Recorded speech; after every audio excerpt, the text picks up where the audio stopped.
Assalamu alaikum wa rahmatullahi wa barakatuh. Brothers and sisters, two stories with regards to fools.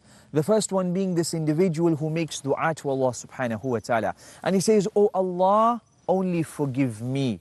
So some passerby said, "Ya brother, why are you restricting the vast? Allah's mercy is vast. Why are you restricting it? Why are you only asking Allah to forgive you? What about the rest of the Muslims and mankind?" He says, "No, I do not want to burden my Allah." Allah musta'an. He was jahil, but he thought he was doing something good. وَكَم مِّن مُرِيدٍ لِلْخَيْرِ لَمْ يُصِبْهُ. And how many a person, he wants some good, but in reality he does not get it. How many a times the pathway to the hellfire is paved with good intentions.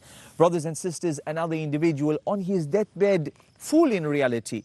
What does he do? He calls his children together. He says, "Bring me all the musical instruments you can find. Bring them in. Bring the dog into the room." Why? Bring the female who is menstruating, bring her into the room. Why, O our Father?